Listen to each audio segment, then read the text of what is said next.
Cafeteira Espiritualista tem o prazer de receber hoje a homeopata e nutróloga Liane Berens. Ela vai conversar com a gente sobre homeopatia. Olá, Liane. Tudo bom? Vamos explicar um pouco mais para os nossos telespectadores como é que funcionam aquelas bolinhas e aqueles líquidozinhos tão mágicos. Bom, vamos começar primeiro por um aspecto mais histórico. Como é que foi descoberta a homeopatia? A homeopatia foi criada por um médico alemão chamado Samuel Hahnemann. O Hahnemann, ele, num determinado momento da vida dele, ele estava muito descontente com a qualidade de medicina que ele fazia. Tá? No século XVIII, a medicina ela tinha assim, muito poucos recursos diagnósticos e muito poucos recursos terapêuticos. Então, a terapia ela era extremamente agressiva, era a história de sangria, de remédios à base de mercuriais. Então, assim, eram remédios extremamente agressivos. Então, tinha um limite técnico muito grande. E o Hahnemann estava muito descontente com isso tudo. E o Hahnemann era um homem muito estudioso. Então, um belo momento lá da vida dele, ele resolveu abandonar a prática médica dele e voltar a estudar. E o que ele foi estudar? Ele voltou a estudar os escritos médicos gregos, em especial Hipócrates. Tá? Então, a partir daí, ele começou a conceber que a medicina podia ser feita de uma forma diferente e que a terapêutica podia ser menos agressiva. E ele começou a postular algumas coisas em relação a como se deve tratar o paciente. Tem até um fato interessante que depois que o Hahnemann traduziu Hipócrates, traduziu muitas obras gregas, ele começou a fazer alguns experimentos, começou a funcionar bem, os pacientes começaram a chamar e ele começou a viajar de uma cidade para outra. Então, a homeopatia é um remédio dinamizado. O que quer dizer dinamizado? Eles sacodem, na preparação homeopática, succiona-se, né, a medicação para liberar o princípio ativo energético da medicação.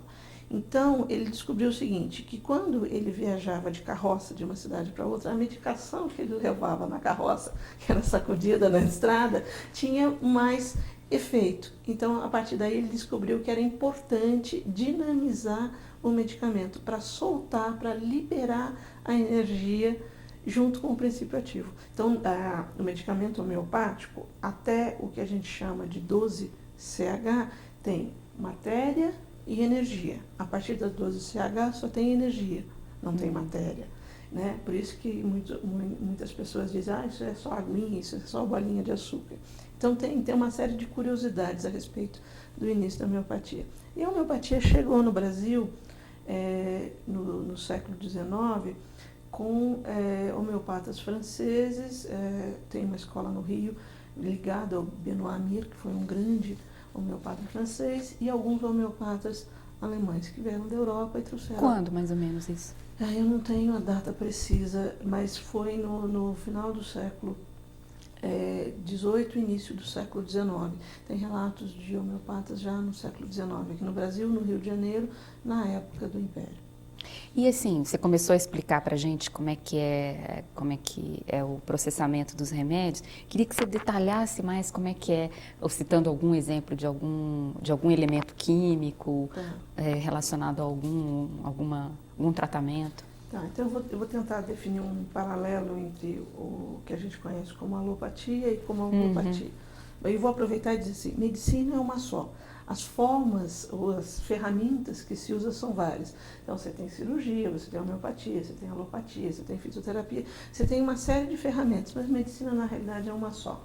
Bom, o princípio da alopatia, por isso que chama alopatia, é o princípio do contrário. Então, se você está com uma dor de cabeça ou com uma dor de alguma coisa, você toma um antiálgico, um analgésico. A homeopatia, uma das coisas que o Hahnemann descobriu é que a homeopatia segue o princípio dos semelhantes. O que quer dizer isso? Se você está, por exemplo, com uma febre, você vai, em vez de tomar um analgésico, por exemplo, uma aspirina, né, que tem ácido acetilsalicílico, que baixa a febre por ação central, você vai tomar, por exemplo, uma beladona, a tropa beladona, que é uma planta que, se você estiver bem e tomar a tropa beladona, você faz febre. Então, quando você está com febre, a tropa beladona, ela neutraliza a sua febre interna, porque ela dá condições do seu organismo fazer um movimento energético para reequilibrar o porquê ele criou a febre.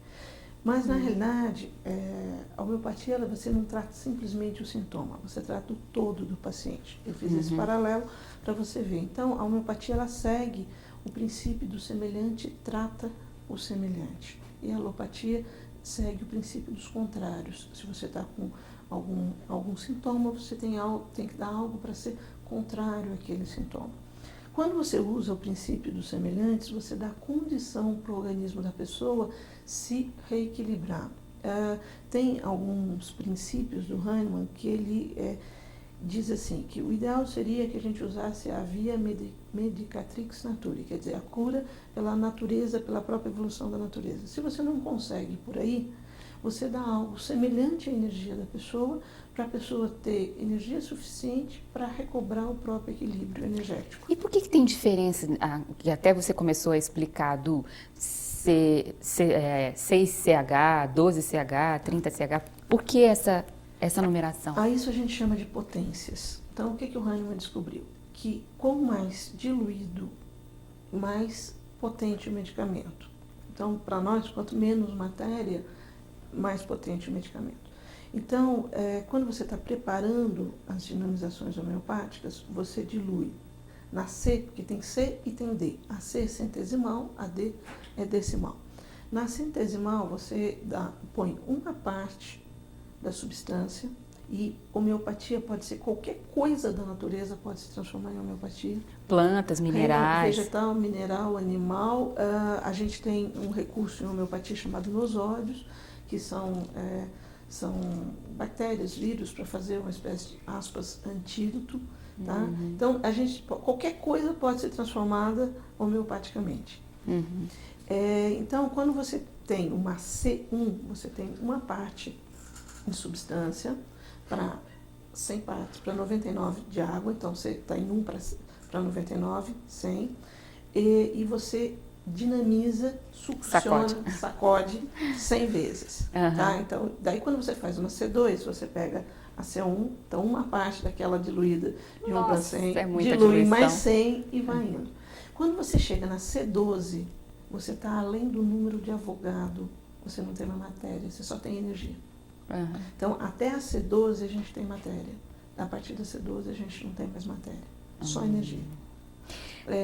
Só fazendo um parâmetro, há alguns anos atrás, uns 10 anos atrás, a revista Nature lançou uma primeira reportagem a respeito da memória da água, que na época foi extremamente combatida. Memória da água? Memória da água. A água tem memória. Ela reorganiza as moléculas. Tá? Ela imita, ela faz uma reação de cadeia, fazendo uma cadeia de moléculas de água de forma semelhante. Então, quando foi lançada há 10, 12 anos atrás essa teoria da memória da água, foi quando se começou a embasar alguns aspectos da homeopatia. Há 2 meses atrás, a revista super interessante pôs uma matéria muito interessante a respeito da evolução das pesquisas em relação à memória da água e como isso age na preparação homeopática, a organização das moléculas de água do remédio que você toma e reorganiza as suas moléculas de água. Interessante. A propósito disso, existe várias correntes, né, da homeopatia, né? Existem várias escolas. Queria que você comentasse um pouco sobre isso. Então, existem várias escolas, a partir dos escritos do Hahnemann, outros autores vieram colocando suas opiniões, testando, usando. Então, a gente tem basicamente algumas escolas bem definidas. Uma que a gente chama de unicismo, onde o homeopata busca o remédio similimum, na potência similimum. Similimum quer dizer o mais semelhante. Então, o homeopata, através de uma entrevista, de observação do paciente, da observação do discurso do paciente e dos sintomas do paciente, sintomas tanto mentais, emocionais e físicos, então isso tudo para o homeopata é importante, ele busca avaliar qual é a preparação homeopática que se encaixa como um retrato igual. que se sobrepõe à imagem do paciente. Então, esse seria o mais semelhante, que daria condição para o paciente reorganizar o próprio eixo energético. De volta àquela história de reorganizar as próprias moléculas de água. Bom, então esse é o homeopata unicista, que ele vai buscar qual é o remédio que tem exatamente o jeitão do paciente. Tá. Existe a escola pluralista, que usa mais de um remédio homeopático visando reequilibrar o paciente. E normalmente a escola pluralista tem a ver com a escola francesa, que tem muito a ver com o funcionamento fisiológico da pessoa, que usa drenadores, drena sistemas para facilitar o tratamento homeopático e acaba dando remédio de fundo também. Tá? Então, o que é um remédio de fundo? O remédio de fundo é esse, o mais semelhante, aquele que vai tratar o paciente como um todo. Então, o unicista ele vai procurar o remédio de fundo para tratar o paciente como um todo com um remédio só. A escola francesa, o pluralista, ele vai tratar, tentando reorganizar o meio do paciente. Então, você tem congestão no linfático, o fígado está intoxicado, ele dá algumas coisas para limpar o meio de campo, para facilitar o trabalho do remédio de fundo. E tem o que a gente chama de complexismo, que você mistura vários remédios numa única fórmula, que vai botar numa outra dinâmica. Então, quando você mistura várias preparações homeopáticas numa única fórmula, você monta uma terceira coisa. Porque eles se interagem, né? Eles se interagem e vai ter um efeito no organismo. E agora na Alemanha está se desenvolvendo uma nova linha, que não é exatamente homeopatia, mas se usa conceitos da homeopatia e usa essa medicação dinamizada, que se chama homotoxicologia, que tem muito a ver com a drenagem das toxinas, evitando que a doença vá adiante ou que a matriz extracelular se desequilibre. E que princípio é esse das toxinas, assim, em que se baseia? Um pesquisador alemão chamado Rick Weg, que ele descobriu que existe um princípio de evolução da doença dentro do organismo, que a doença, num primeiro momento, ela é só química, né, bioquímica, e de repente ela passa para a matriz celular e depois ela passa para a célula, para dentro da célula.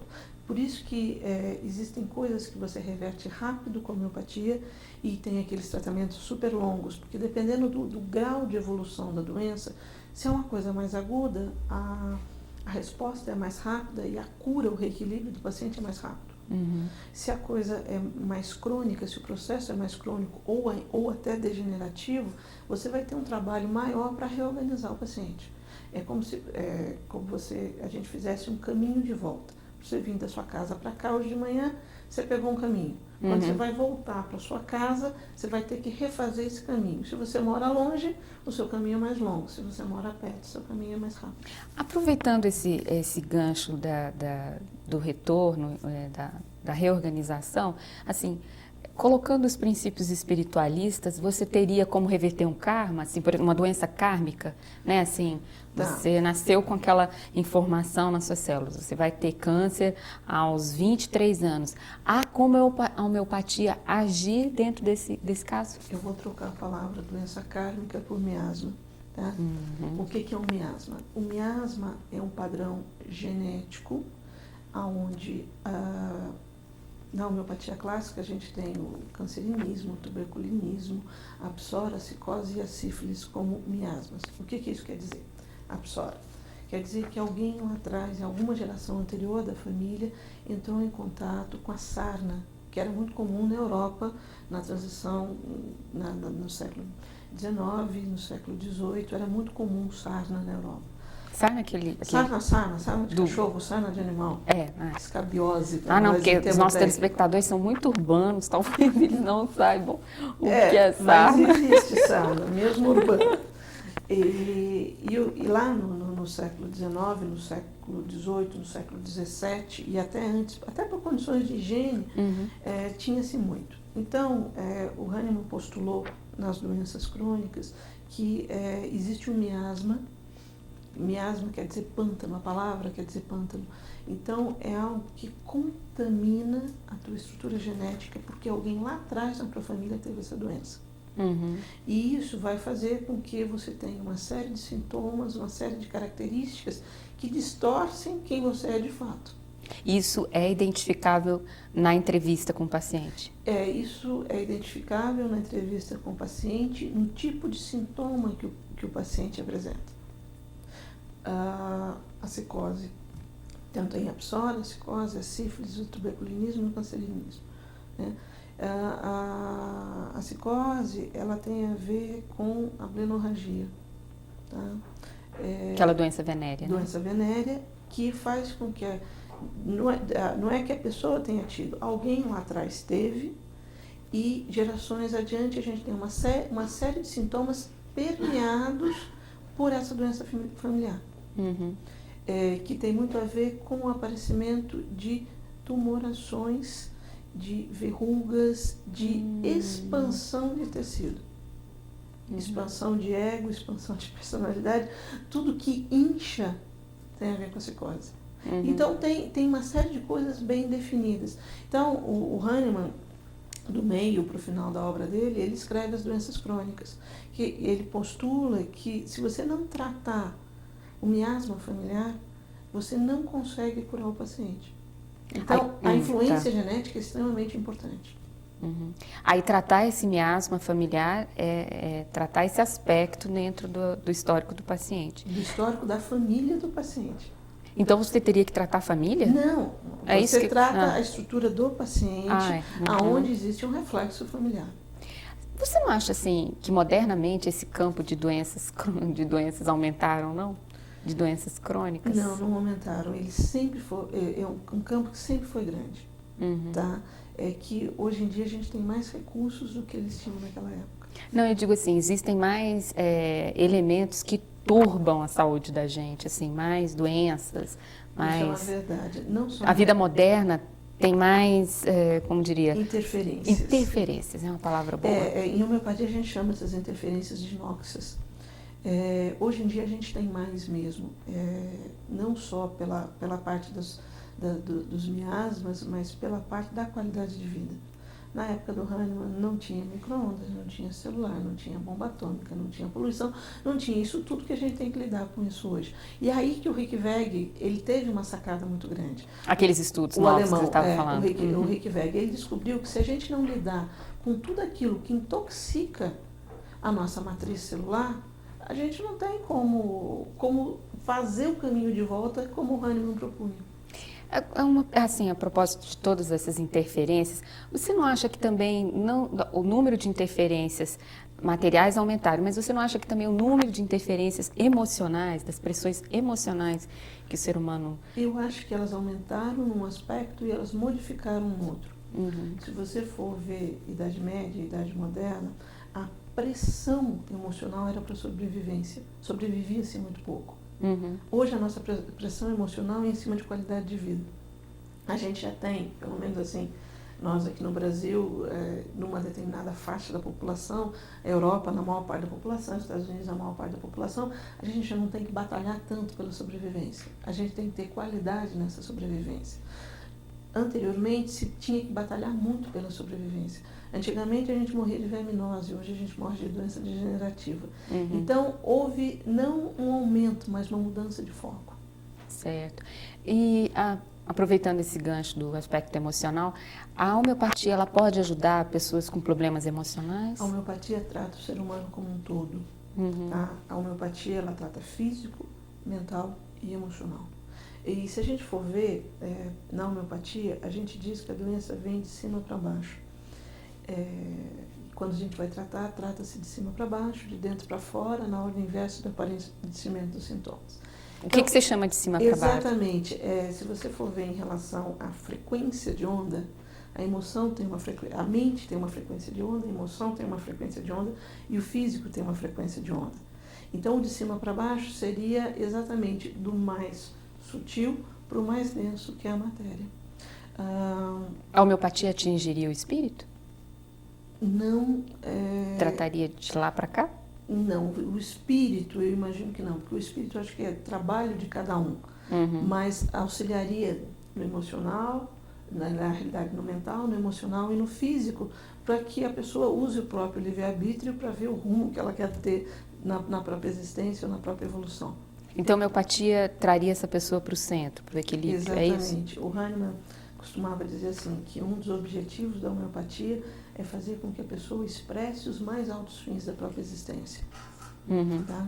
Então, a homeopatia ela auxilia a tirar as interferências do caminho. E aí você ficaria com uma visão mais clara, digamos assim. Você teria condições de ter um acesso a uma visão mais clara de si mesmo. Então, uma vez tratado, uma vez curado. Lógico que não. Quer dizer que a gente pode incorrer no mesmo erro novamente. Digamos que o nosso caminho é reto, mas existem muitos desvios e muitos atalhos que a gente pode se perder neles. Então, a gente pode fazer um longo tratamento com homeopatia e voltar a ter aqueles sintomas. Tá. Cada um de nós, exatamente por causa da influência genética, tá?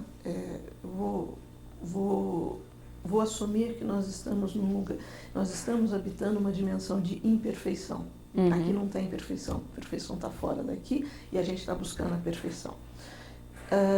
Cada um de nós nasce com algumas facilidades e com algumas dificuldades geneticamente estabelecidas. Uhum. E toda vez que você está sob pressão, quer seja pressão mental, emocional ou física, quer seja poluição ambiental, excesso de trabalho, estresse, alimentação inadequada, condição emocional familiar pressionante, você vai ter um gatilho para você se desequilibrar. E se você desequilibra, você se perde numa vertente que não é o teu caminho reto. Então, e a doença vem daí. Toda vez que você sai do teu caminho, você adoece, porque se o seu caminho tem esse sentido e você faz isso, a tua frequência elétrica mudou, a tua frequência eletromagnética mudou. E você começa a desequilibrar. Primeiro no mental, depois no emocional, terceiro no físico. Uhum. Quando você toma homeopatia, você tende a reequilibrar e a poder enxergar novamente o teu caminho. Bom, para encerrar, né, uma última pergunta. Você usando homeopatia pode ter efeitos colaterais? Efeitos colaterais, como a gente observa nas drogas químicas, não, tá? Porque não tem matéria. Certo? Mas todas as vezes que se toma homeopatia, exatamente por causa desse movimento energético, você vai ter o que a gente chama possivelmente de agravação, Tá. pela reorganização energética. Então, por exemplo, uma pessoa que está com o fígado cheio de material tóxico, tomou um medicamento homeopático, no retorno para o eixo de equilíbrio energético da pessoa, uma das coisas que vai ser necessária vai ser limpar o fígado. E ao limpar o fígado, a pessoa pode ter, por exemplo, crise de náuseas e vômitos, pode ter uma diarreia, pode ter uma dor de cabeça, pode ter uma urticária de pele, porque essa toxina vai ter que sair por algum canto. É aquele ditado que diz que quando você toma homeopatia, geralmente você piora, né? Antes de melhorar. Antes de melhorar. Porque você faz uma reorganização das suas moléculas de água e do seu campo eletromagnético. E existe uma outra coisa. Dizem que se a homeopatia não fizer bem, mal não faz. Isso é uma inverdade. Porque, como na homeopatia a gente procura buscar a energia que é a mais semelhante do paciente, para apoiar esse paciente, para se reequilibrar, se você ministra uma substância completamente fora da ideia do paciente, nem sempre isso é benéfico para o campo energético do paciente. Tá? Então, isso é uma coisa que fala contra a automedicação e a homeopatia. Tá bom? É diferente da alopatia, que vai ter efeito colateral. Tal. A homeopatia não tem efeito colateral, mas a automedicação não é legal. Ok. Liane, muito obrigada pela sua presença aqui no Roteiro Espiritualista. O Roteiro Espiritualista agradece a sua atenção e convida você para o nosso próximo programa, neste mesmo canal, neste mesmo horário. Obrigada.